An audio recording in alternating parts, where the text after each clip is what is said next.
We're good? Now we're good? We're good. Okay. Didn't sound like I was on there. Okay. Alrighty, it's 5:04 p.m. I'll go ahead and call this meeting to order. We'll begin with a quick call. Mr. Barton. Here. Mr. Freshshire. Here. Dr. Miller. Here. Mr. Chapman. Here. Dr. Manning. Here. Everybody's present, and then we'll begin the Pledge of Allegiance. Dr. Miller, you want to lead us? I pledge allegiance to the flag of the United States of America and to the republic for which it stands, one nation, under God, indivisible, with liberty and justice for all. That's no big deal. All right, let's see. All right, that brings us to the budget hearing. Members of the public may address the board regarding the budget at this time. I do not see any members of the public here. So we will move down to budget work session under number C, and I'll let Dr. Manning begin. Okay, if you take one of those and pass it down. Pull this up here so I can get this. Our display board is not working, so we'll have to go slide by slide. And this is a little budget workshop we give every year to just keep everybody refreshed and able to tell what they're looking at when they go down through and look at the budget. When you see the codes on the budget, there's specific codes for specific things, and this will tell us where the pots of money are at and so on and so forth. A lot of this stuff is in code. The Gilmer County Board of Education is a corporation, and under that authority, it's composed of 5 members nominated and elected to 4-year terms. The budget, what is the budget in West Virginia code? This is how we're going to kind of use this little workshop to explain what it is, what West Virginia code drives it, how they interact, the budget process, revenue sources, state aid, monitoring fiscal conditions, and then finally a summary. Of course, the County Board of Education and County Superintendent shall comply with the instructions of the State Board School Finance and shall perform the duties required to them in accordance with the provision in this Article 18.9B.17. Superintendent acts as the Chief Executive Officer in the County Board of the County Board and under the direction of the State Board and execute all of its education policies. The Treasurer or CFO, the Treasurer is the fiscal officer of the board or an employee commonly designated as a person in charge of the financial affairs of the county board. So we have monthly meetings. The superintendent does the managing and is the secretary of the board. The treasurer provides guidance and reports to the superintendents in matters related to the financial picture. And of course, we've got employees and public and other stakeholders. The budget process, all boards of education within West Virginia are required by statute to prepare annual budgets and levy rates and estimates and prescribe forms and submit these for approval. Budgets are presented on the modified accrual basis of accounting for all the governmental funds. The following procedures are followed in preparing the annual budget. So first, pursuant to the state statute, the school board is required to hold monthly meetings between the 7th and 28th days of March, ascertain its financial condition, and determine the amount to be raised and levy taxes. So we've already done that. That's why we had that other meeting in April, I believe. The school board adjourns that meeting and submits the schedule of proposed rates to the state auditor's office for approval. The school board then reconvenes on the 3rd Tuesday in April and formally lays the levy. Now, a lot of people think that the levy is just the excess levy, but we actually lay the levy for our regular school funds that come in based off enrollment as well. That's one little thing that I wanted to highlight. When people see levy rates, a lot of folks think that levy rates are just excess levy. That money that the school system raises based off of taxes is also the regular levy rates that run our school system that's been given out for a long, long time. So when they say, well, levy rates are going up, it's not just excess levy. It is our regular school levy. Now, the regular school levy, is that done by the state and then the excess by county? How does that work? Rates are set by the state, Okay. but then they're put against, like you saw those schedules we get, against the percentages, or I'm sorry, the assessed values to get the grand total that we will have. And I'll show you in the budget where that is, how Okay. that comes back into us. Okay. So that's one little thing I wanted to clear up for the public, because it's not just, our assessed values went up, which affects our excess levy rates, but our regular levy rate is set by the state. The school board is also required to submit a proposed budget for the subsequent year to the State Board of Education for approval by the date established in the budget calendar. The school board is also required to hold a public hearing, which is tonight, on the proposed budget before it's submitted for approval. The proposed budget must be made available for public inspection for at least 10 days before the public hearing is held. So the next slide is basically primary revenue sources. We got the local revenue source, state, and federal. So our local revenue source would be our excess levy. Our state sources are defined by our regular levy, and it's held out in steps. Until something changes, which could happen, but it's held out in steps. And then we have federal dollars that come in as well. So there's three different major pots of money there. Our local revenue sources, taxes, our regular levy fund, 2.5 million, basically 2,542,691. Our excess levy fund, Fund 12, and you'll see Fund 11 and Fund 12 on a lot of different things down through. That's $1,048,533. Legislature sets regular levy rates, statutory requirements and timeline, and local share requirements. So the state revenue sources are state aid driven. That's based on enrollment, supplemented for counties that are under 1,400. We are adjusted to 387 students. So we get funded for 387 students more than what we actually have in our county. For now. Total state aid is $6,820,313. Our PEIA, RHBT is $1,463,070. Our CPRB retirement is $509,251. Our unfunded liability is $971,025.86. I think it was 258. There's an extra digit there, sorry. Oh, 258. Oh, I see. You got an extra six. Okay. Unrestricted state grants. The budget there is $765,686.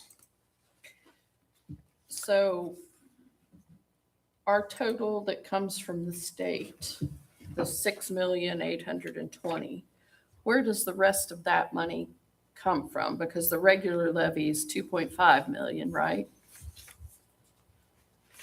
Where does the rest of what money?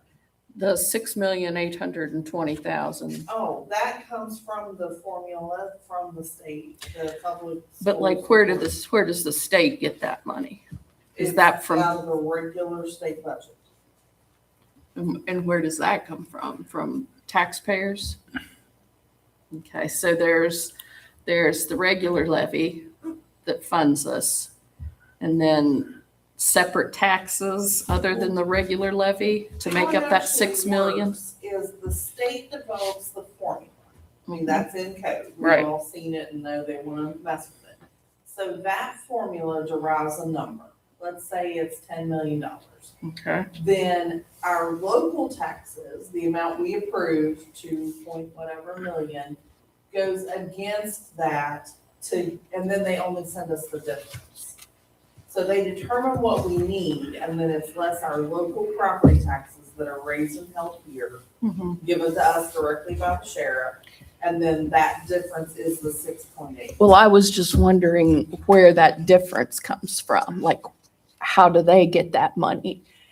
Yeah, I mean, is it- directly in the state budget? I mean, It- all of those, From tax, From state all tax of it's from revenue. tax dollars? Yes. Like, is some of it federal or that's completely separate? no, all of the federal dollars are totally separate than what you're looking at here.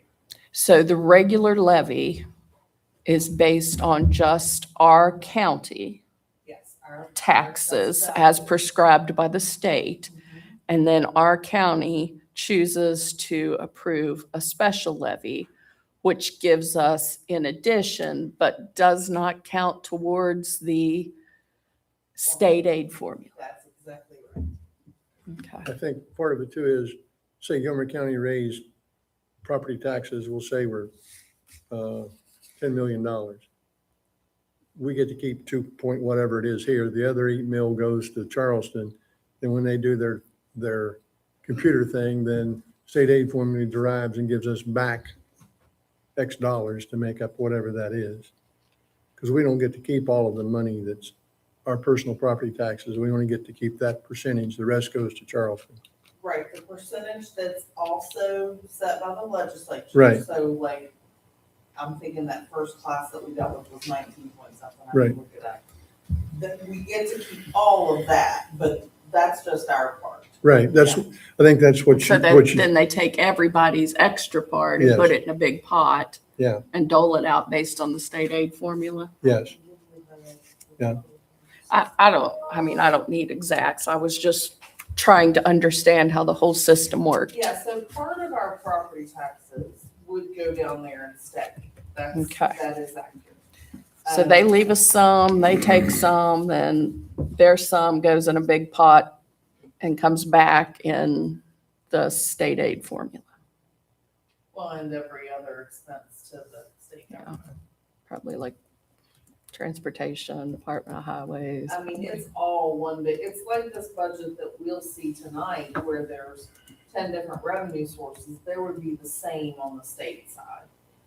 You know, many different revenue sources coming from all areas. Department of Transportation, you know, they bring in quite a bit of money because we all have to pay it, you know, for our registration. The state inspections. So, yeah. So it's several different revenue sources. Okay. But that's why they're always looking at the formula because it's the largest outgoing. The formula depends on how much each county gets from the state pot, basically. And it's the biggest number in the budget when you look at it total. So that's why it's always under microscope. Okay. Just trying to put it all together. So that revenue, state and federal restricted revenue sources, most projected based on the prior year allocations or reduced from prior year. Fund 61, this would be our federal. It's a total of $1,900,008,970. That covers special ed, Title I, II, 4 and 5, child nutrition, CTE, and other restricted grants. Fund 71 there, it isn't available anymore. That was the old COVID funds. So state aid is based off of that enrollment. The enrollment is the engine that drives that state aid. It's the first month enrollment in September, and the second month is the data collection.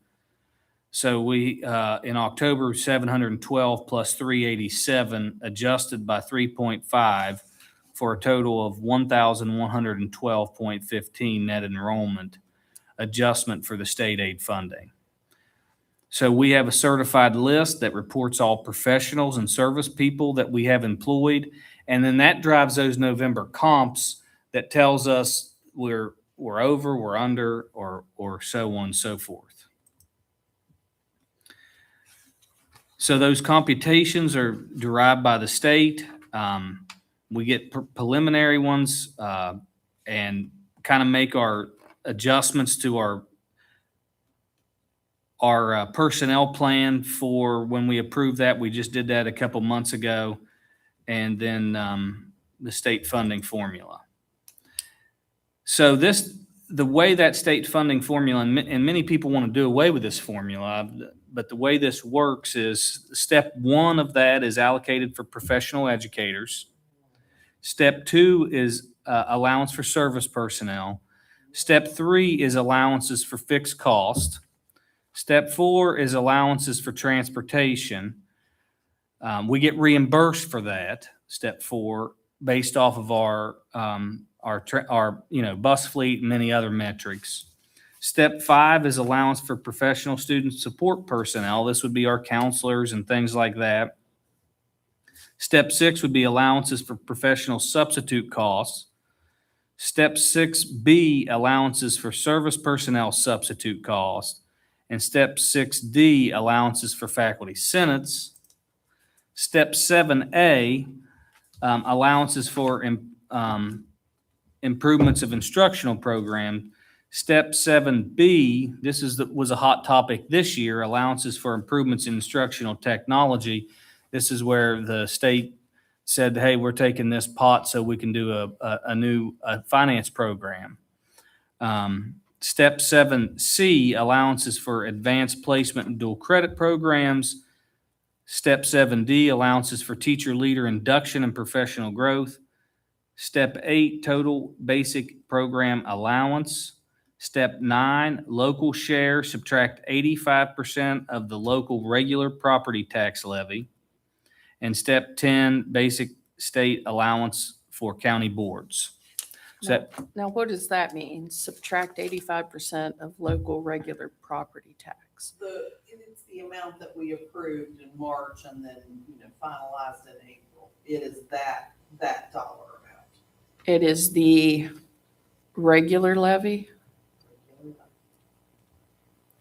So step 8 is the grand total. This is what is due to Gilmer County to educate children. And then they subtract what we collect. Right, here locally is our regular levy, and then that gives us the basic state aid number, which you'll see. So we keep 85%? Yeah, that's the. Of what's those are collected? in there on that sheet that we approved. They've got like allowances for uncollectibles and that kind of stuff on there.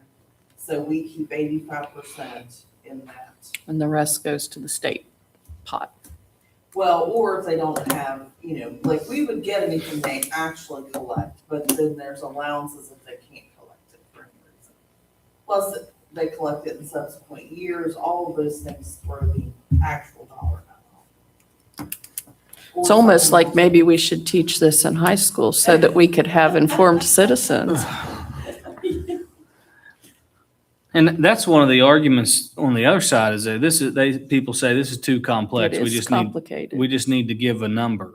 The only thing is, it was set up this way for a reason, so we would, not go down and look at step 4 and say, well, we don't have the money this year for bus replacement because we're not getting the same kind of reimbursement because diesel fuel went up. Where now we submit these types of records and get that kind of reimbursement. Because on a year like this year with diesel fuel, that could end up to be a big chunk. There's no way that an average person can understand this. I mean, I've been doing this how many years now, and I'm just starting to get I know it's complex. all of it. They go over the formula with us probably once every other year because it is very complicated and It's- we get lots of questions and. I mean, I'm generally not an idiot, and I think it's very complicated. It's complex. Which is why every legislature comes along and says, let's just change this. Right, because they don't know what they're doing either. But the intricacies of it, there's a reason why it's become so complicated. Well, and I understand, but I also know how difficult it is when you're talking to the general public about the funding It's tough. and about the levies and about the taxes and about where the money comes from. There's no way you could use a few sentences to explain what happens to people. And that's why I'm asking questions, because I assume if I have those questions, a lot of people would have those questions. And in my mind, I'm trying to track it back to what comes from where and, What you're allowed to spend on what. That's the yeah, other and, big and thing. justifying Yeah. and justifying where it comes from so that people can see that, oh yeah, it sucks that I'm paying this, but this is going to this. Because I think we miss that leap. You know, we're all sick of taxes, but all we ever see is what we pay out. We don't have anybody say that, oh, well, yeah, you paid out this, but you know, this is what the county got in return for that. So I think it's not a good system. So It's the not. fund accounting is a system of accounting used by nonprofit entities to track the amount of cash assigned to different purposes and the usage of that cash, each fund. And this is my equation of it. I don't, to try to put it in layman terms, is like an individual bank account. So you can see Fund 11 there on the left. You can see you got all your steps out of there, step 1 through 10, PIA, retirement, unfunded liability, general levy, Board of Education, local projects, professional educators and general expenses. Fund 12 is that excess levy. That's what our county votes on, and they stay in those chunks of money. Then they have to be spent on. They're kind of like semi-restricted funds. They are there for that specific reason. Then you got Fund 51. This is SBA funds. Some Board of Ed approved projects. That fund would be kind of like capital projects. They are locally restricted. You know, if we get this water system science room update from the SBA,